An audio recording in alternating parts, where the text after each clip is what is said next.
Bloomberg Audio Studios. Podcasts, radio, news. You're listening to the Bloomberg Balance of Power podcast. Catch us live weekdays at noon Eastern on Apple CarPlay and Android Auto with the Bloomberg Business app. Listen on demand wherever you get your podcasts or watch us live on YouTube. I'm Kailey Leinz alongside Joe Mathieu here in Washington, where we have kept an eye all week on the Middle East after a series of events between Israel and Hezbollah. Pager explosions followed by walkie-talkie explosions that have been blamed on Israel, though Israel has not taken credit. Now more strikes today in the suburbs of Beirut that have killed another senior Hezbollah commander. We've heard from the Israeli military spokesperson, Rear Admiral Daniel Hagari, just within the last hour or so. In a televised briefing, Joe, he says, we are not seeking a broad regional escalation. But even if they're not seeking it, the fear is that it could still create one. Is it too late to turn back after what's already been done here? And questions at the White House about the future of a ceasefire deal. As we mentioned, President Biden refuting reports out there today that they have turned away from this. And we're joined at the table now by Nick Wadhams, who, of course, runs our national security team here in Washington, D.C., and has been a very helpful hand on this story throughout the week. Nick, it's great to have you back. Maybe you can describe the moment that we're in here as we wait for the next shoe to drop. Right. And the White House says it's still working on a ceasefire. How could this all be happening at once? Well, I think a couple issues here. One is ceasefire is just not going to happen anytime soon, is the feeling in the White House. I mean, folks we're talking to, I think, have a feeling that this is really not going to happen until after the election at the very least and well into next year. So that's one issue. I mean, it's so interesting to me, the comments you cite from the spokesman saying they don't want an escalation. I mean, the big question is, are we headed toward the precipice on a regional war? And when you look at this back and forth, the pager explosions, more than 25 people killed. Hezbollah shoots about 150 rockets last night. Mm-hmm. Israel kills a senior Hezbollah commander today. I mean, it feels like we're in it. Doesn't it? Well, how much worse can it get? It can get a lot worse, but it feels like we are moving toward, I don't know what else open conflict would look like between Israel and Hezbollah. Yeah, it does strike me that this is not necessarily black and white. We are engaged in a war or we are not. Right. Clearly, there's a lot of gray area here. And when Israel says our goal is not to start a regional war, our goal is to just return Israelis to the north of the country. What if a war is required to do that? These aren't mutually exclusive things. Right. And there's some questions from the administration as well about what the Israeli strategy, because they say, this pager attack was meant to essentially get Hezbollah to realize that we had won, that people were going back and they need to get with the program and accept the fact that people are going to go back into the north. And it's like, well, if you're Hezbollah and Israel does that to you, I don't think the response is necessarily going to be like, okay, we put our hands up, we give up. It's just going to lead toward the desire for further retaliation, and that's the sort of escalatory spiral. Well, if this does escalate, we see Hezbollah, for instance, using ballistic missiles against Israel. What does that mean for the U.S. as a helping hand in defending Israel? We saw when the Iranians attacked, for instance, actual American aircraft shooting down missiles air to air. This could get very dangerous for Americans very quickly. Right. I think what you would see is more U.S. involvement. And when you talk about the nightmare scenario and escalation, I mean, that really is the one that everybody is afraid of, that it's not just Israel and Hezbollah exchanging fire. It's the Houthis, it's Hezbollah, it's Hamas, it's Iran itself, all doing this and attacking Israel at one time, where you would then require the U.S. to come in. I mean, that strike in April, you had the U.K. and other countries also involved. All those countries would come in, Jordan was involved, and suddenly you have active participation. What if a U.S. fighter jet gets shot down? What if a missile hits a U.S. ship out in the Mediterranean Sea? I mean, there are all sorts of ways that this could play out very badly. Well, and I wonder, as we kind of talk about, not to say that it is a slow burn, because obviously there are things happening and people are losing their lives in Lebanon at the moment, but the pace of escalation, if all of a sudden it is outright war between Israel and Hezbollah, how quickly that could become war, not just between Israel and Hezbollah and maybe Iran, but actually the U.S. directly engaged with adversaries in the Middle East in more than just a defensive support kind of way. Right. And I do think that is where people will say, listen, there is some hope here that it won't happen, because ultimately that is a scenario that no one really wants. I mean, Hezbollah, I think they understand they would not win a full war with Israel. Israel does not necessarily want to commit a massive ground assault into Lebanon. Iran does not want full-blown war. The U.S. certainly doesn't. So that's why I think you've also seen this sort of, I mean, you're right, it's not even necessarily a low boil, but why you always see these actions and then a scale down. And then they're acting and it scales back. And it sort of feels like all sides sort of recognize they're testing the margins of that. But so far, we still at least see that scenario holding where all sides agree, listen, we do not want this to get sort of above a certain level. All right. Bloomberg's Nick Wadhams, who leads our national security coverage. It's been a long week for you. Thank you so much for your continued reporting on this. And we want to get more on what's happening in the Middle East and other issues now, live from Capitol Hill, where we're joined by a member of the House Armed Services Committee. Congresswoman Mikie Sherrill from New Jersey, the Democrat, is with us now. She, of course, is a former Navy helicopter pilot herself. Congresswoman, thank you so much for being here with us on Bloomberg TV and radio. I'm not sure how much of you heard of our conversation with our very own Nick Wadhams there, but how concerned are you that there is potential for miscalculation or escalation from either Israel or from Hezbollah that ultimately could result in U.S. service members being put directly in harm's way? Well, I'm incredibly concerned, and I think something that if I were the SecDef or SecState that I would be having some very hard conversations with my Israeli colleagues about is why the U.S. wasn't informed. We are very engaged. We've been very supportive of Israel, and yet there was no heads up about the pagers. In fact, there appears to have been no strategy. Some of the reporting is that they had decided this was a use it or lose it situation. That's a quote by a former senior Israeli official, and there was no strategy behind it. And that's something I have big questions about. What is the strategy here? As you heard earlier, this idea that somehow they were going to show Hezbollah that they had won this by exploding these pagers, I think is very questionable. To say the least. And it's also a question about the larger strategy with respect to Gaza, because we know U.S. forces have already been put in peril. So Israel needs to bring the United States into the decision making. We've been working overtime to try to have a ceasefire. That has been undermined by Netanyahu again and again and again. And I think we even see within the Israeli government people like the Minister of Defense Gallant questioning what the strategy is here. And now we are hearing reports that he and Netanyahu have a rift. So there is a real question right now as to how we move forward and make sure that this does not devolve. One of the things that scared me about the conversation you just had is a conversation about how could this get worse? It could get a lot worse. And that is my concern right now. Well, I can hear the concern in your voice, Congresswoman, and we do appreciate your being with us today. I guess my question is, how far are you prepared to go then? This could happen at any moment if something did begin to happen wider between Israel and Hezbollah. If there is a concerted retaliatory strike against Israel that could involve ballistic missiles, what role should we ask our airmen and sailors to play? Well, that is why we are working so hard to not get to that point. The United States has, during this conflict, moved carriers into the region. We've reached out through our allies to say we will not tolerate those types of attacks on Israel. But again, if we are going to move forward, if we are going to help create regional stability, I think with Israel, we need to understand the strategy and we need to be brought into that strategy.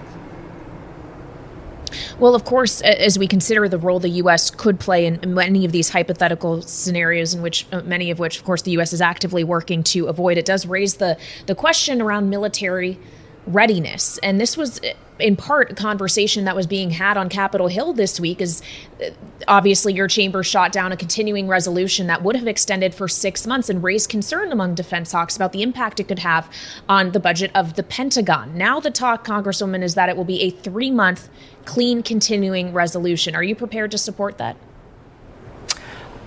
We do need a clean continuing resolution, and those are the talks right now. And we need to make sure that it doesn't last too long, because here's the problem with continuing resolutions for the DoD. They do not allow for new start programs. So all of the programs that we have been working on over the year that we think are important for the security and readiness of our military will not be started. We also are going to have to stop some programs that can't grow because they don't have next year's appropriations passed. They have to stay at this year's numbers. This all comes at a time as we are looking over our national defense strategy and seeing some real concerns about how we fund the military of the future and where we are investing. We need to be more innovative. We need to figure out how to do this more economically in many cases with off-the-shelf technology. But these conversations will come to a halt if we are simply operating on last year's appropriations. Well, how about we deal with the matter at hand first, though? In 11 days, is the government going to shut down? You know, I think from what I am hearing, we are working together to get a continuing resolution passed that will be a clean continuing resolution. I would suspect it will go past this election so we can take it out of some of this partisan atmosphere and really get down to work in the lame duck session so we can get our appropriations passed before the new year. That is very much what I would like to do. It is a shame that we are in this partisan fight, that the majority continues to put these bills on the floor that are partisan bills. I know that former President Trump has suggested we shut the government down. I very much hope we don't do that. He was the president the last time and the longest time we shut the government down. I think that cost our GDP about $11 billion, according to the CBO. So this is something that's bad for the economy, bad for the country, and certainly bad for all of those people who serve the public in these jobs that will be shut down and they won't be receiving paychecks. Well, of course, the notion that Republicans should not vote for any continuing resolution that doesn't include election security measures was something we heard from Donald Trump this week. But that is not all, Congresswoman. He also, at a rally in Long Island this week, suggested that he wants to remove the SALT cap, which, yes, we know was put into place during his first administration with the 2017 tax cuts in the first place. But for states like the one you represent, New Jersey, isn't this welcome news? Where has he been on this? I mean, he implements this in 2017. It's been disastrous for New Jersey. There have been numerous bills that I've worked on to pass through the House that we could not get through the Republican Senate. I have a bill now that I've been promoting. If former President Trump wants to see us getting rid of the state and local tax deduction cap, which I very much want to do, then he has the legislative proposals to do so. I just don't find this sudden change of heart in Long Island at a rally with people who would want to see us getting rid of this cap very credible. He has real actions he could take to get rid of this disastrous plan he put into place, so I would like to see him do that. But you actually, to Kailey's point, you have legislation that would help to restore the SALT deduction. Have you talked to the Trump campaign about this? Will you reach across the aisle and make this work? I will certainly make a suggestion to them and alert them to my legislation because, look, I am always fighting for New Jerseyans. I put governing ahead of partisan politics. It would be great if Trump would do that. I've not seen it yet. So you haven't heard from Speaker Johnson on this? But I'd like to. I've not heard from Speaker Johnson on this. I will reach out to him. All right. Well, as we look for progress on that legislation you've put forward, Congresswoman, I'd like to talk about another bill you co-sponsored. And it's one to award the Congressional Medal of Honor to Billie Jean King.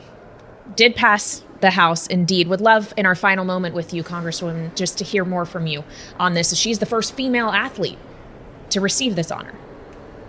Yeah, she'll be the first female individual athlete to receive this honor, which I'm so incredibly proud. to be able to deliver on this. With my colleague Brian Fitzpatrick, Nicole Maliotakis worked hard on this, and we were able to get it across the finish line.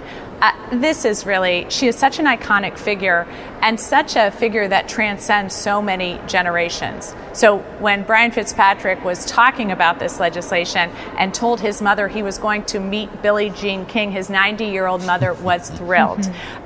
When I told my 19-year-old daughter that I was going to meet Billie Jean King, she got tears in her eyes.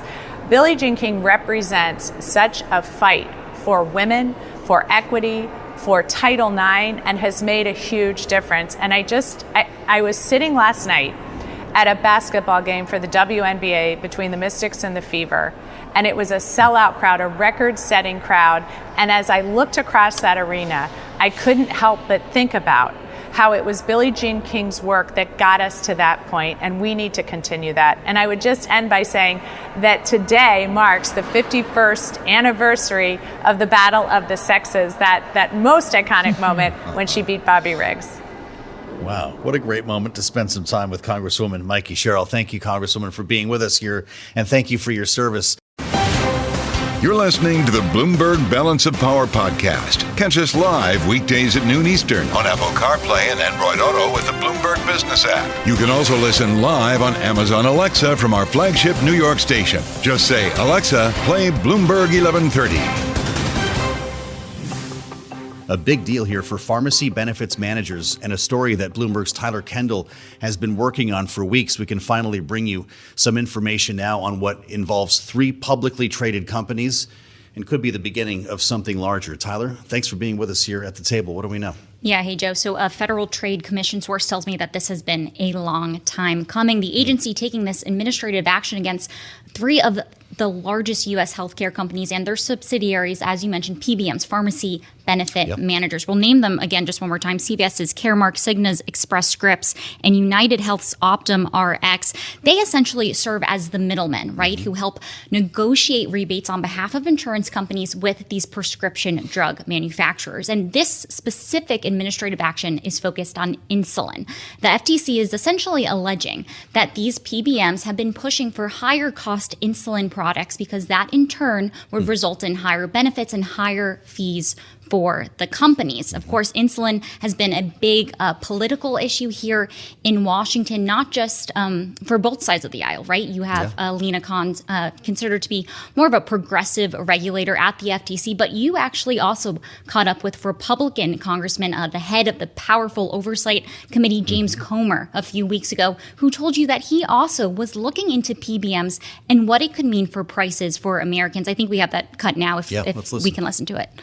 The PBMs are called, their pharmacy benefit managers were created to be the middlemen, created to help negotiate the price of drugs, to make drugs cheaper. But what's happened over time is the PBMs have been purchased by the insurance companies who have purchased the pharmaceutical, the pharmacies now. So they're vertically integrated, and they're actually gouging consumers as opposed to saving consumers money. So, Joe, this FTC suit and administrative action actually caps off a 2-year investigation by the agencies into PBMs that you were hearing Congressman Comer talk about there. A report recently released by the FTC finds that these 3 companies see 80% of the prescription drug refills flow through their companies. So they clearly have a large market share when it comes to this. Now, this headline just crossing now, the FTC just filing this administrative action. So we have yet to hear from the companies, but you could tell that they were kind of gearing up for this fight after the FTC dropped that report earlier this year. They say that they are negotiating on behalf of consumers, and that without them, consumers would be essentially going straight to the prescription drug manufacturers. And interestingly enough, one of the companies, Cigna's Express Scripts, actually already put forward a preemptive suit, perhaps, alleging defamation off of the FTC's report released. So just wait for the next wave here, I guess, in terms of a response. Tyler, this is fascinating. And you mentioned that it centers on insulin, which you're right, it's become a big campaign trail issue. In fact, both Joe Biden and Donald Trump like to take credit for capping the cost of insulin, which was a big priority for the start of the Biden administration. Could this widen, though? Could this set the precedent for other treatments or drugs? Definitely. Well, it's notable that in this particular administrative action, the FTC did not bring anything against the prescription drug makers, although they did leave open the door potentially for that, like some big names that we know, like Eli Lilly. But also, the FTC is really looking to kind of use this to lay the ground for some other prescription drug costs. Like you mentioned, this is becoming a big political issue here in Washington. Both the candidates have been touting the administrations they've been part of and what that could mean for lowering prescription drugs. I'd point you most recently to the Inflation Reduction Act, which capped insulin prices at $35 per month for Medicare, for those on Medicare, but it remains to be seen what can be done for those on private insurance. Well, this is great information. That's something that you'll continue to hear about from Vice President Harris on the campaign trail. It's interesting how she adopts some things closely associated with Joe Biden and distances herself from others. But this is a winner on the campaign trail, right? That's why we're hearing it from both sides. Tyler, thank you so much. Find more on the terminal and online. And a great story that Tyler's been pursuing here involving these pharmacy benefits managers. PBMs, as they call them. Tyler Kendall at Bloomberg, thank you as we join you today live from Washington. With much more ahead on the campaign trail, certainly a wild story that came out of North Carolina last night. We were in the late edition of Balance of Power trying to get our arms around this CNN report that involves the lieutenant governor. This is a man named Mark Robinson, realizing you may not have been following the lieutenant governor in North Carolina, but he's running for the real job. Roy Cooper, the Democrat who runs the governor's mansion right now, is term limited. He's actually going to be joining Anne Marie Hoyrdern a little bit later on today on Bloomberg. And so there's a race underway right now to replace him. Mark Robinson wants the big job. As of midnight last night, the ballot is carved in stone. He cannot be removed. So this is our race no matter what. And if you've been following this, it's pretty salacious stuff.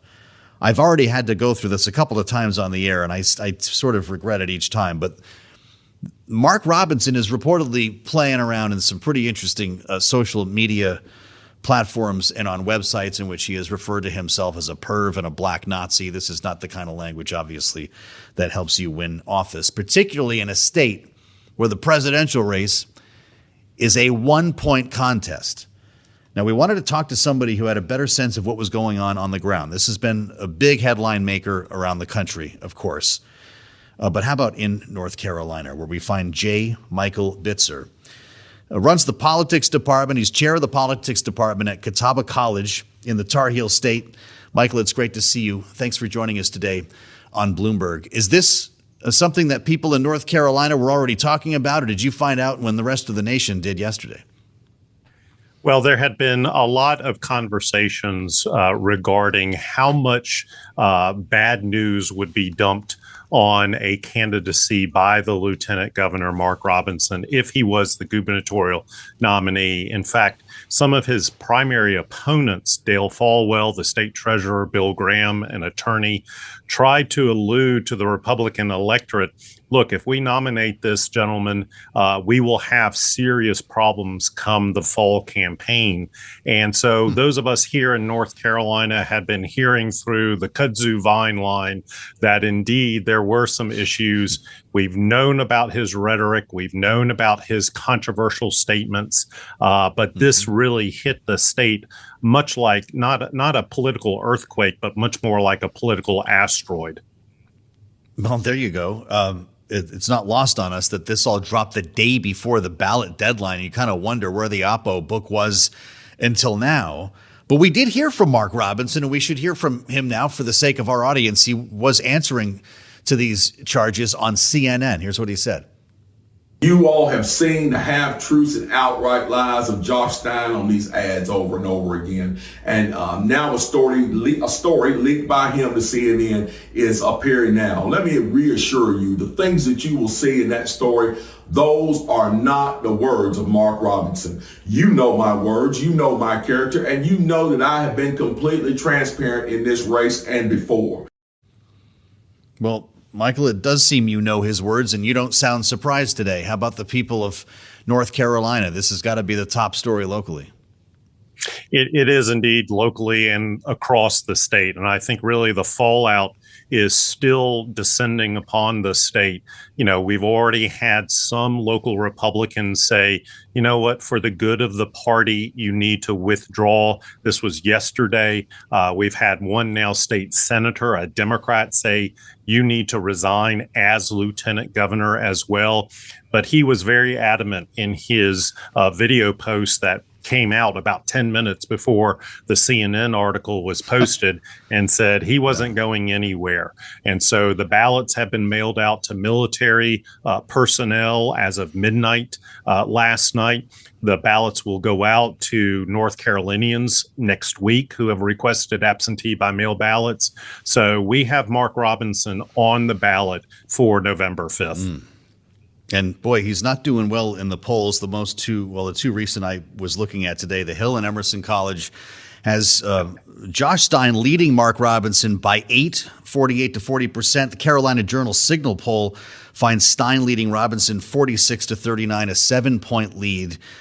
If this race is lost for Republicans, what does it mean for the top of the ticket where there is a 1-point race here, depending on where you look? The two I just mentioned. You've got Harris leading Trump by 1 and Trump leading Harris by 1. So this thing is tied. Yeah, and everybody is expecting it to be tied until November 5th. I mean, we are basically a 51-49 Republican federal state and a 51-49 Democratic statewide state executive office state. And so certainly the question is, if the fallout from the Robinson campaign and this article does affect the top of the ballot, but also down the ballot as well. We've also got some controversial Republican candidates, one of whom is running for superintendent of public instruction. Very controversial statements made by her as well.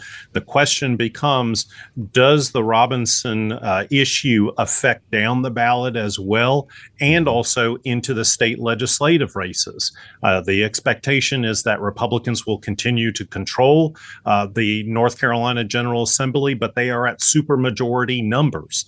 That is potentially in danger now. So it's going to have a huge consequence. We're going to have to wait for at least a week to see the actual dynamics. But this was really brought on by Republican primary voters. 2/3 of them supported Mark Robinson. He was the Trump candidate 2 years ago. They supported Ted Budd and Mark Walker as the Trump candidate. 2/3 of them voted for those two candidates. So this is really the North Carolina Trump Republican Party. Well, Donald Trump called him Martin Luther King on steroids. I wonder, does this move MAGA voters, Trump supporters in North Carolina, or is this really about affecting the few undecided voters that you have left? Yeah, we're about a 3% undecided or persuadable voters who bounce down the ballot. I think that this will really have an impact on them. The other core constituency is what I would call the Nikki Haley primary Republican voter. We've already seen major Republicans in North Carolina start Republicans for Harris. Yesterday, we saw Republicans for Stein. So if there is a significant percentage of Republicans who say, I just can't support either the presidential or the gubernatorial candidates, that small sliver of Republicans flipping over and going against party loyalty to vote Democratic would have huge consequences electorally come November 5th. When do your early ballots go out? I remember they were delayed because of the RFK lawsuit. When are people actually going to start voting in North Carolina before November? So we'll actually probably have ballots from the military overseas voters registered and accounted for tomorrow. Those ballots went out today. All residential North Carolinians who have requested an absentee by mail ballot will get those next week. So we'll start accumulating, banking those ballots. But the big push will really be absentee in person, the early voting that will start on October 17th. The vast bulk of ballots will be cast before November 5th. So less than a month away, and this thing drops. In our minute left, Michael, what does this mean for the Kamala Harris campaign? Is it time to flood the zone in North Carolina? I think we're already seeing it. She's got ads running up on various social media platforms tying Donald Trump to Mark Robinson. You're going to see other Democrats do that. Jeff Jackson has done that to Dan Bishop in our attorney general race. She has really put in the infrastructure and the resources. I would not be surprised if she just doesn't start flooding this state with those kinds of connection ads. Well, are we glad we found J. Michael Bitzer? This is great, Michael. Thank you so much. He's not just running the Department of Politics at Catawba College. You can find him on Twitter or X with the handle Bowtie Politics. Michael, have you ever met Tom Keene here at Bloomberg? Do you guys hang out on the weekends? I have not, but I would be honored to do so. We're going to make this happen. All right, remember I asked you this. We're going to connect you guys. I think you might have been separated earlier in life, but I hope that you come back and talk to us about what in the world is going to happen next in North Carolina. J. Michael Bitzer, what a treat to have him with us here. You're listening to the Bloomberg Balance of Power podcast. Catch us live weekdays at noon Eastern on Apple CarPlay and Android Auto with the Bloomberg Business app. Listen on demand wherever you get your podcasts or watch us live on YouTube. On the trail today, it is Kamala Harris back in the swing states doing Atlanta, Georgia. We've got a campaign event in the 3 o'clock hour here focused on the state's abortion ban. She's going to Madison, Wisconsin for a nighttime event and then back to Washington. Yes, it's the swing states that matter.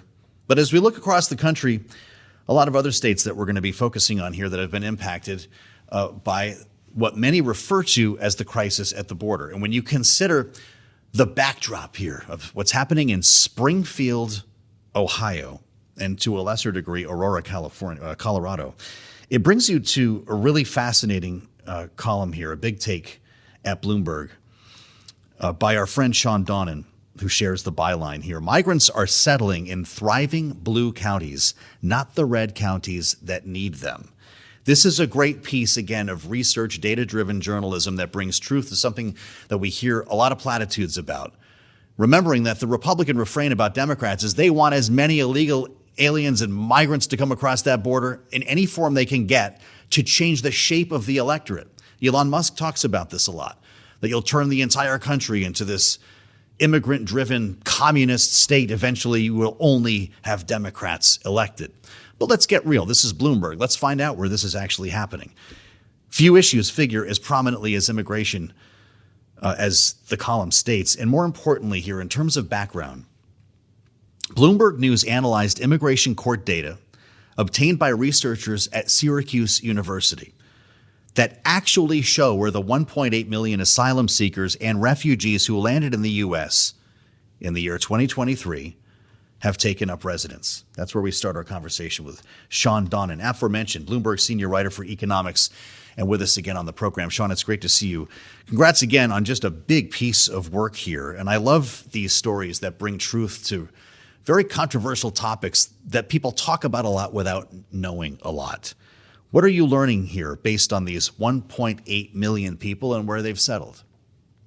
Yeah, thanks so much. I appreciate the kind words. I think, we set out here to really look at what we could say about where these migrants have landed in the U.S. And we focused in particular on the swing states in the U.S. We know that this is a huge animating issue in this year's election. We also know that election is likely to be decided in 7 states. So we thought, let's look at where these migrants have ended up. And we're in this kind of rare period in American history where we actually have good data on undocumented migrants because many now if you cross the southern border, they hand themselves in and they kind of enter the immigration system. They enter the immigration court system, and they are given something called a notice to appear. And when they do that, they nominate an address somewhere in the United States. It's often the address of a family member or a friend where they're headed, and they're kind of allocated to immigration courts around the country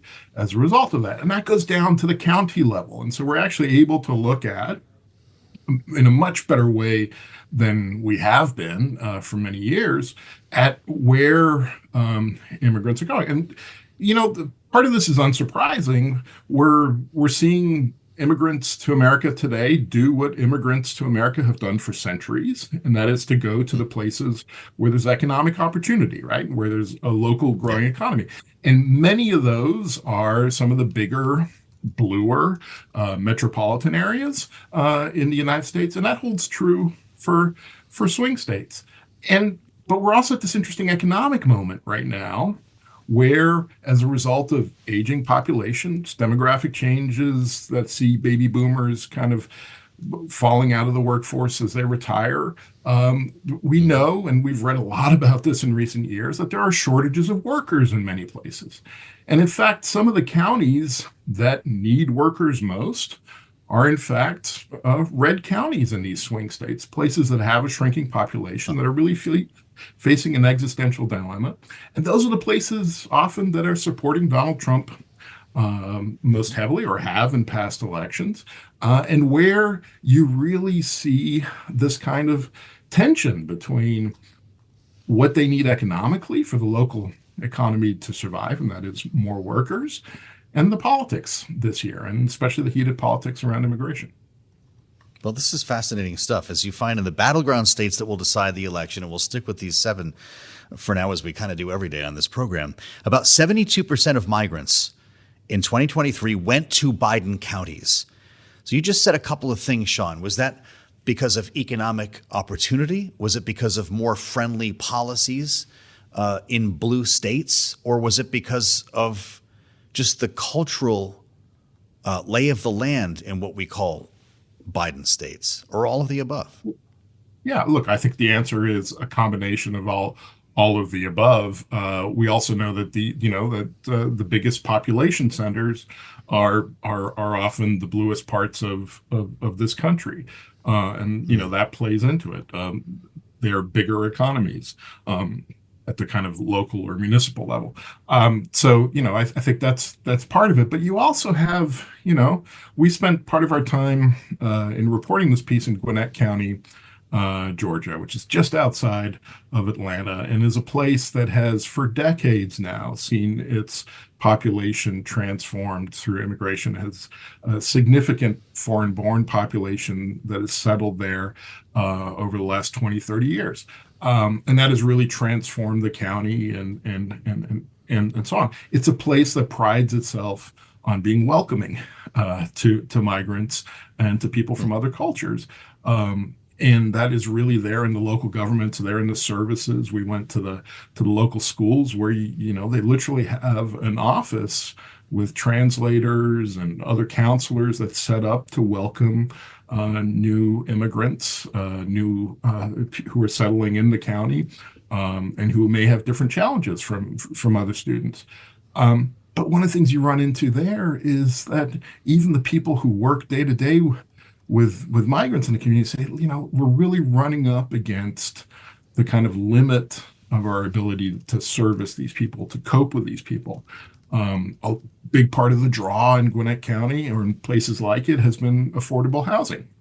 Well, as we are seeing in other parts of the country, the cost of housing has gone up significantly, and that's bred some resentment towards local or migrants who are arriving in Gwinnett County, the new migrants who arrive.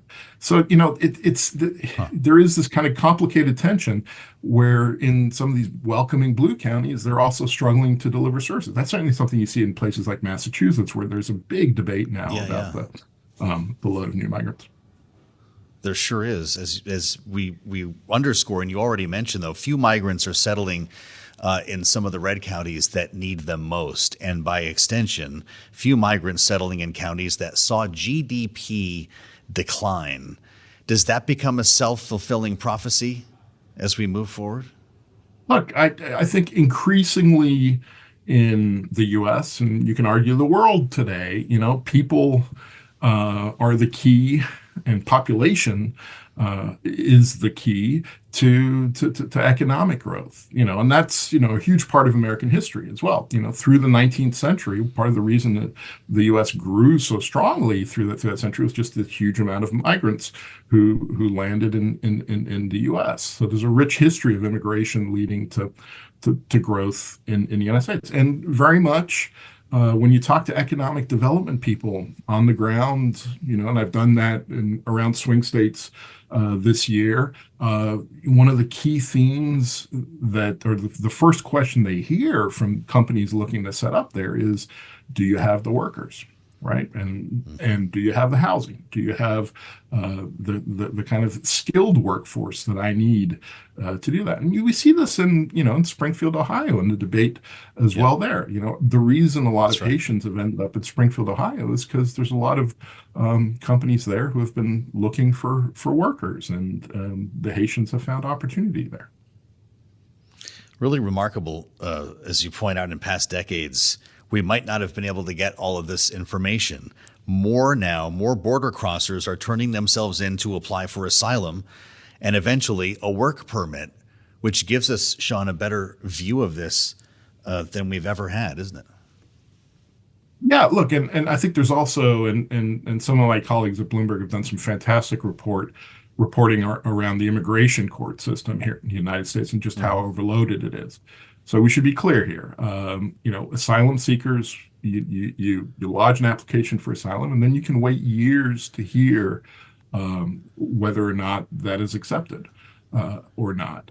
And during that time, many migrants do get work authorization as they're waiting to hear the result of their case. And if they are eventually rejected, then they are asked to leave the country. And in Atlanta, you kind of see an interesting paradox there as well. And this is something the people who work with new arrivals, new migrants on the ground were talking with me about when I was there earlier this summer. And that is that the local immigration court there is, in fact, one of the strictest in the country in terms of how it treats asylum applications. 83%. And this is based on a Bloomberg investigation that was done earlier this year. 83% of asylum seekers who have their cases in that Atlanta court are going to have their cases rejected.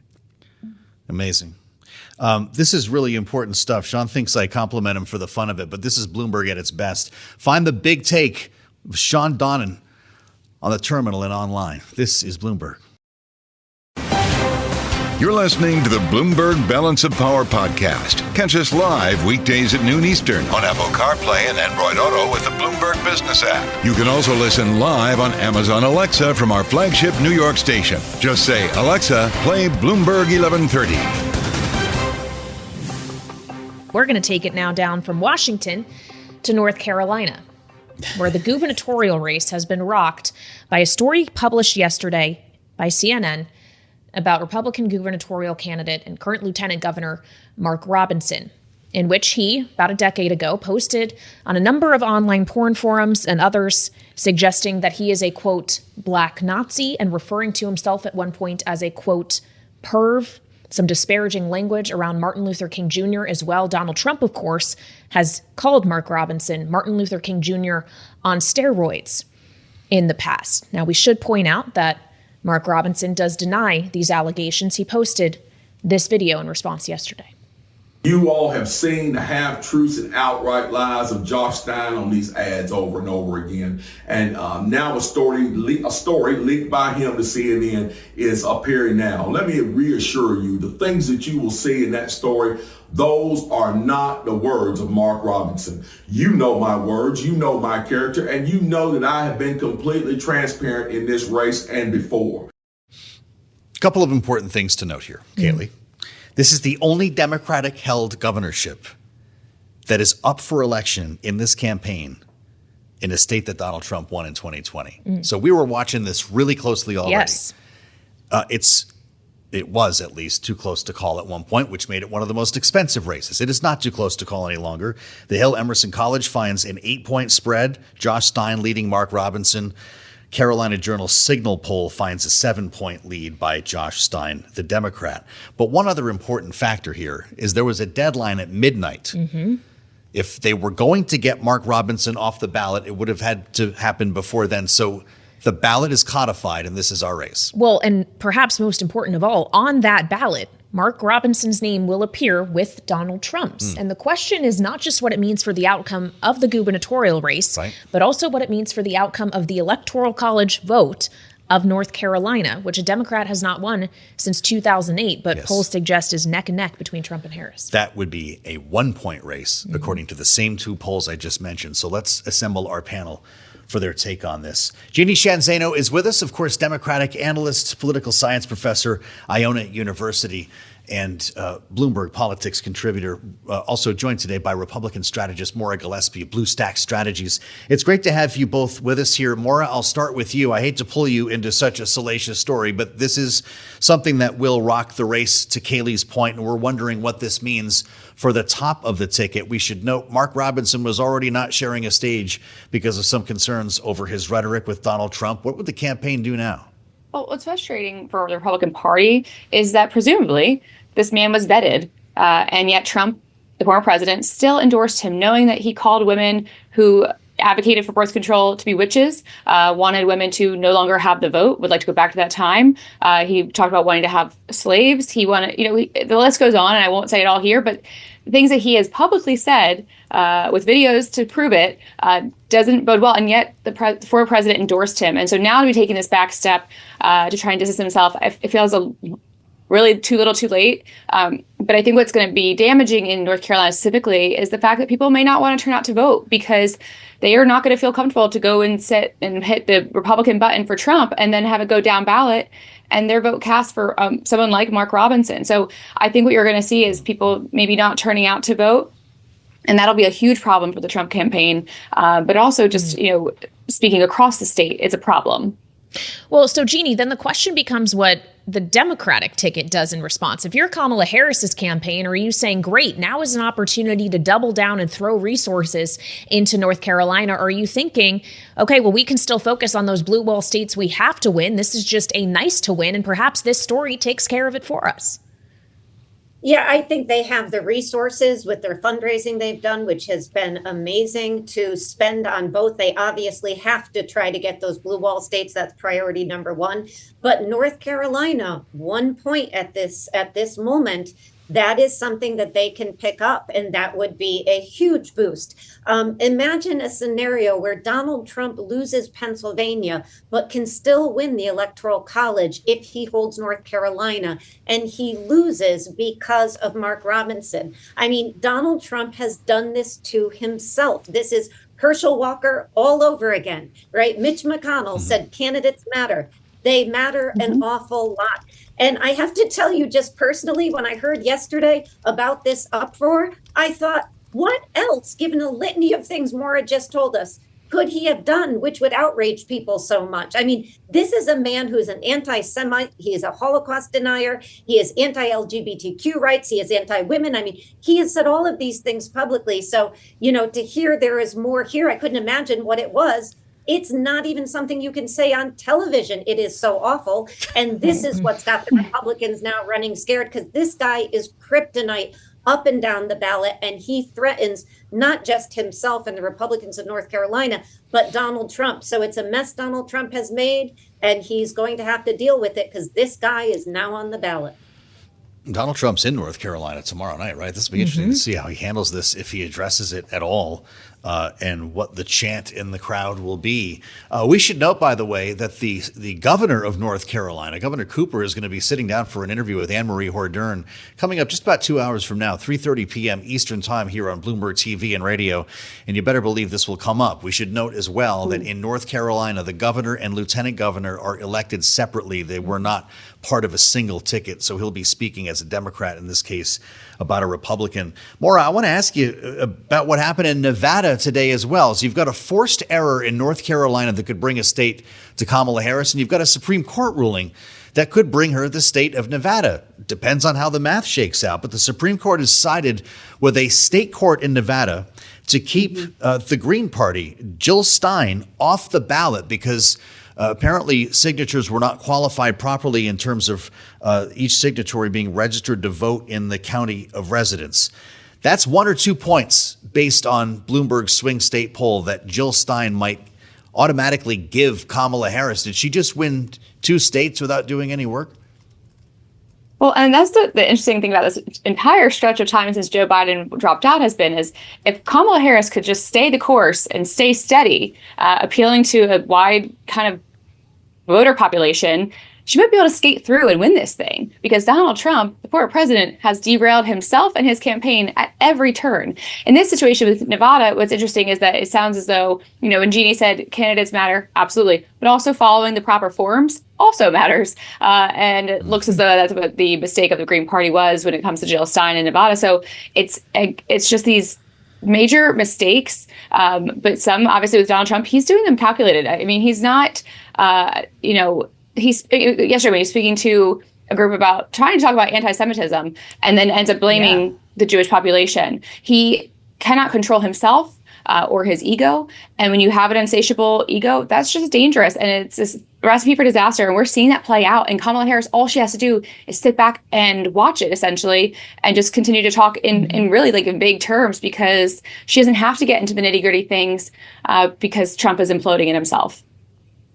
Well, Maura, I'm glad you raised his words at what was an anti-Semitism summit yesterday. Donald Trump trying to court Jewish donors. And he said, quote, "In my opinion, the Jewish people would have a lot to do with the loss," going on to say it's only because of the Democratic hold or curse on you. And that's not all we heard from Donald Trump at the same event last night. He also talked about reviving the Muslim ban that was put into place under his administration. Take a listen. I will ban refugee resettlement from terror-infested areas like the Gaza Strip, and we will seal our border and bring back the travel ban. Remember the famous travel ban? We didn't take people from certain areas of the world because I didn't want to have people ripping down and burning our shopping centers and killing people. But we're not taking them from infested countries. I should have been more careful with my words there. Muslim travel ban, obviously, is what he's advocating for once more. Jeanne, you take these two things together. Does any of it do what Donald Trump maybe was trying to accomplish, bringing more Jewish voters specifically onto his side?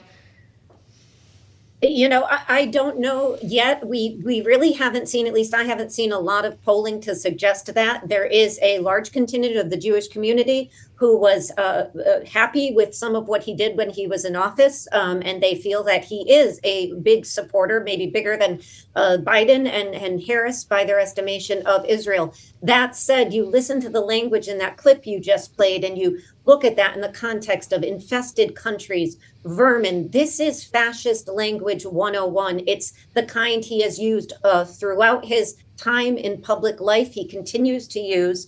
And it, of course, underscores what the Republicans are trying to do here, which is to keep pointing to the issue of immigration, because they feel that is an issue that they can win on. And he wants the United States to go back to something he did when he was in office the first time, or tried to do, which is the Muslim ban. And so if people listen carefully, and the Harris campaign has got to play with this, do they want to go back to that? And the answer, I would suggest is no, because the polling the first time wasn't as supportive of that as Donald Trump may have liked.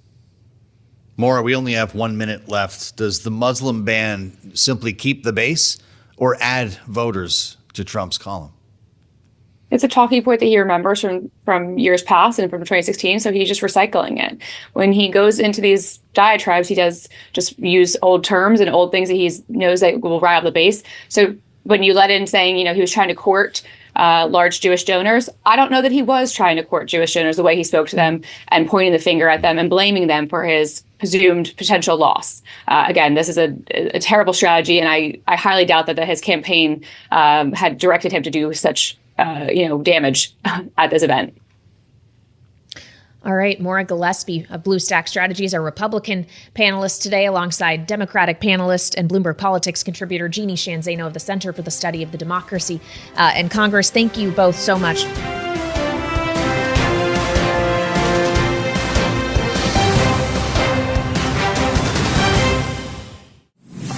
Thanks for listening to the Balance of Power podcast. Make sure to subscribe if you haven't already at Apple, Spotify, or wherever you get your podcasts. And you can find us live every weekday from Washington, D.C. at noontime Eastern at Bloomberg.com.